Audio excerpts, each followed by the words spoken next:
took the 4-point lead, and from there he never looked back. Yeah, the flurries seem to be paying off on the computer in this boxing tournament. Next up for Canada is Troy Ross of Brampton, Ontario. Here is a fighter who packs some power.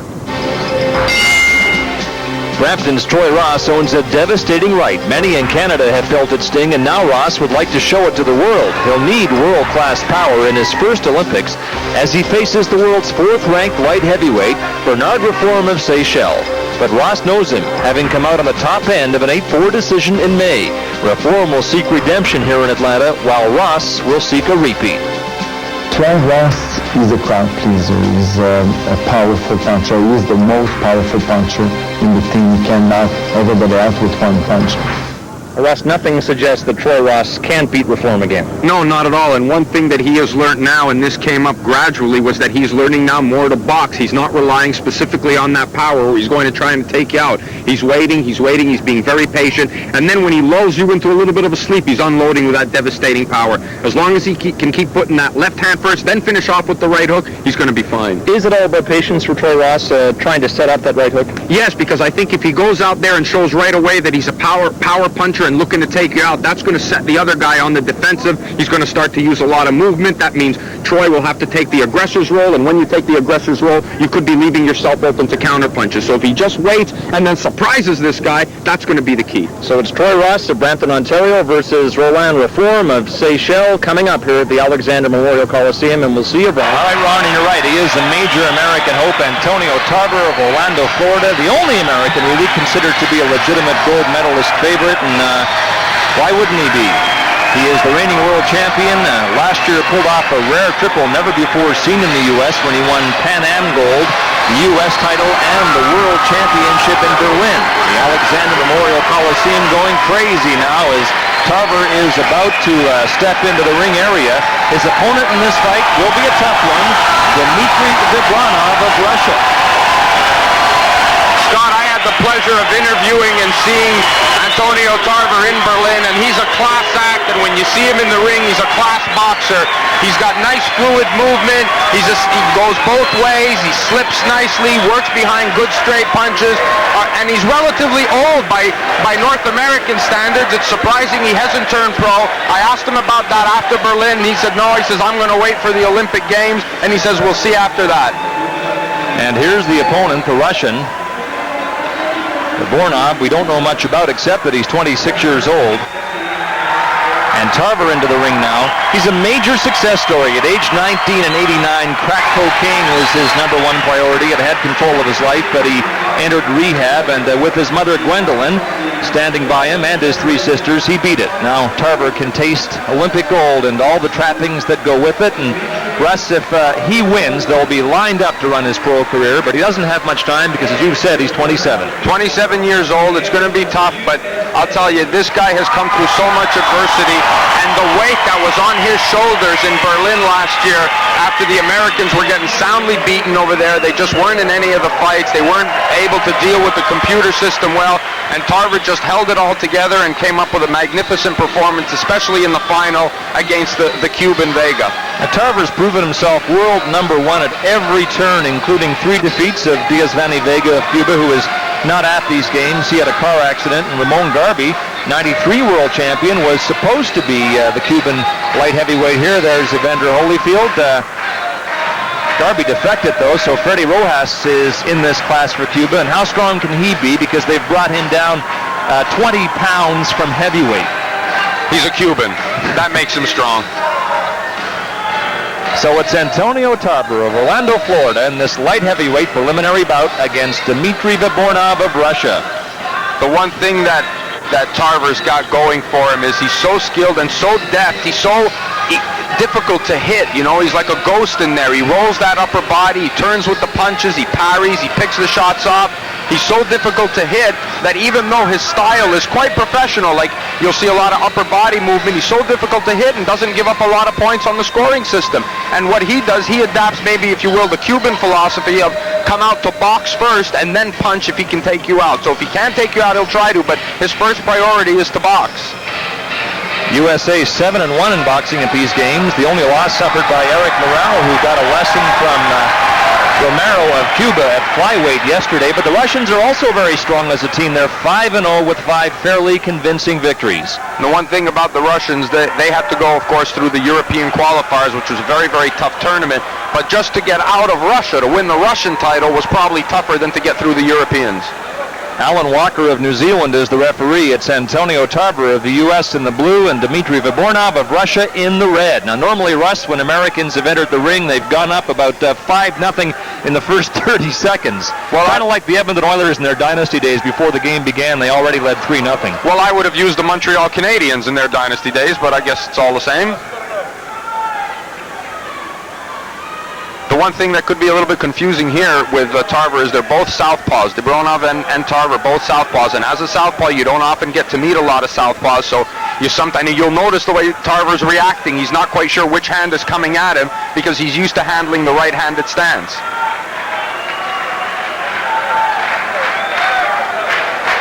And he's a patient guy, so in this case, I wouldn't expect to see that initial blowout of punches where they get into a lead 15 seconds into the bout. He's going to wait. He's going to try to box. Like I said, he's primarily a boxer first. And both fighters exhibiting patience now, a minute into this first round. Feeling out period underway. You see how he's feeling a little bit uncomfortable? There's the referee, tells him to mix it up a little bit.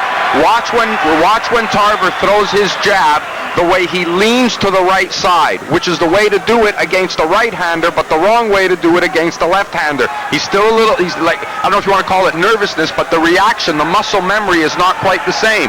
When throwing against the southpaw, he should be throwing the right jab and tucking to his left.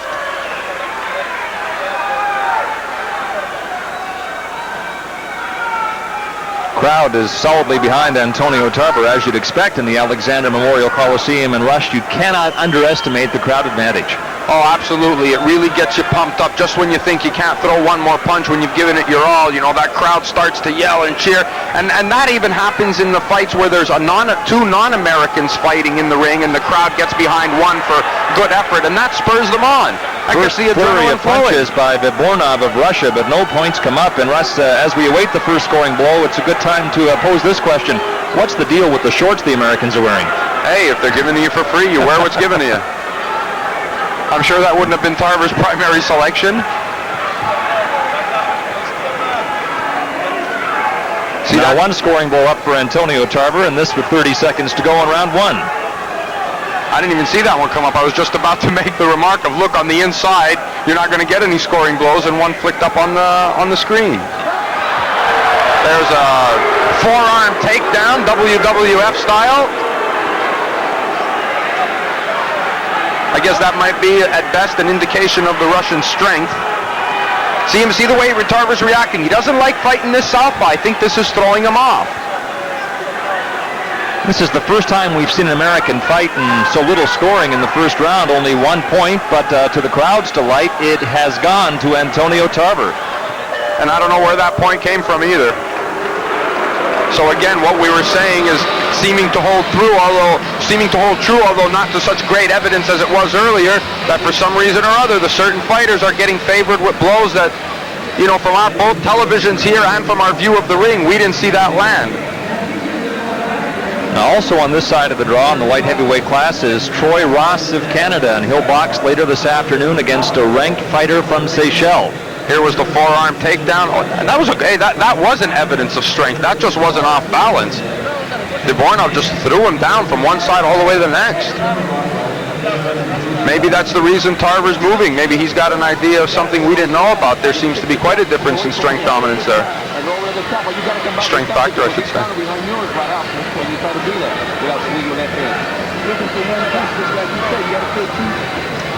Could you hear any of that? Al Mitchell in the American corner giving Antonio Tarver his directions for the second round, which is now underway in this light heavyweight 81-kilogram bout. Look for Antonio Tarver to be more active, and he is from the start. There's the left hand, right over the top of the lower jab, and that gets Tarver his point. That was a good shot. And like I've said to you, with the scoring of the judges, the one thing we've noticed in the studies conducted with the computer scoring is that almost 100% of the time, the power hand is scored. If the judges see it, they do score it. That's the one they give most credit to. The backhand, which in this case for Tarver would be the straight left. And earlier today, Russ, you raised an interesting point, and that is that if you want to be assured of scoring points, you have to throw flurries. You have to throw flurries, and you're going to get the point, and sometimes the judges are going to push the button, and they're going to not necessarily push it for the same punch, but as long as it's hit, as long as 3 hit the button within a second, you're going to get the point. 3-point advantage now for Antonio Tarver, 1 minute into the second round, and I really haven't seen any of those scoring shots, save for the second point, clearly. That's right, and there was 2 stiff jabs from Vybornov just before this, and nothing came up. Vybornov stalking Antonio Tarver, backs him up into the ropes. And he gets his first scoring shot. Tarver, though, does have a great defense. It's a major part of his style. Concentrates on that with good lateral movement. Very patient. You know, I guess that comes with the age and wisdom. As the older he gets, the more wiser he gets, and he's calm, and he'll use his experience and use his ring savvy, and he's not going to let the crowd get to him as much as maybe some of the younger fighters will. He's just going to go out there and fight his fight and box nice and smart. As I mentioned earlier, Troy Ross is the Canadian representative in this class, and if he and Tarver were to meet, it would be in the semifinal. Good straight jab from Tarver. But you can see he's keeping his right hand out there. He's just looking to land the left hand. That's the key one to get the points.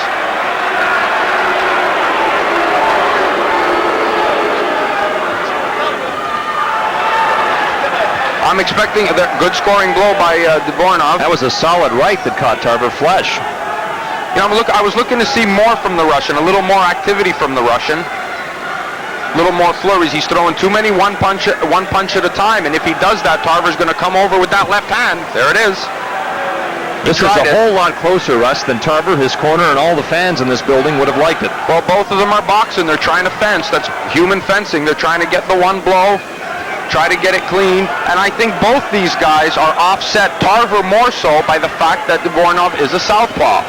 2 southpaws usually hate fighting each other, and I think Tarver's really bothered by this. I can tell by the way his upper body's reacting, the way his reflection, his reflexes are going when a punch or a feint is given by Vybornov. He seems to be moving the wrong way, seems to be hesitating. Second round comes to an end, and it's very, very close. And this, contrary to what the Americans were predicting earlier today, Russ, when they were saying that they thought that Tarver really wouldn't have a difficult fight in this class until he got to the semifinals, and they thought there he'd meet the Kazakhstani Yurov. Well, he's not having a difficult fight. I mean, it's going rather smoothly. Nobody has ever threatened at any time. He's just not getting the points that he wants to. He's just not letting his hands go. There was the left hand over the top from Tarver right at the start of the second round. That's the one that scored for him. It's often said that Tarver is an economical puncher. The impression is he sometimes doesn't throw enough, and that may apply in this fight through 2 rounds. Well, both of them seem to have a lot of respect for each other, and they're not exactly letting the leather fly. There was the right hand that scored for Vybornov.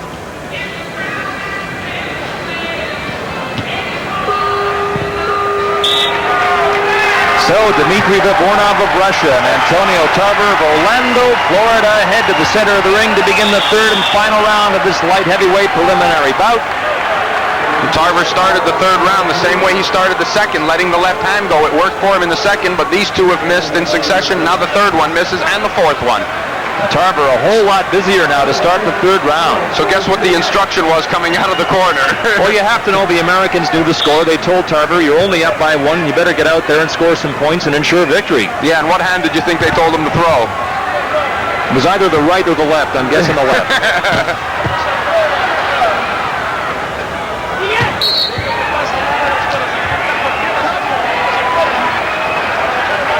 Dmitri Vybornov of Russia, a worthy opponent for Antonio Tarver, and again, he's proving that just because we may not know a whole lot about the history of a fighter before he gets to the Olympics, he had to be good to get here. Well, we haven't been able to get any data on any of the Russian fighters. Every time we punch them up in the computer on the info database, every time we punch a Russian, it says no data available.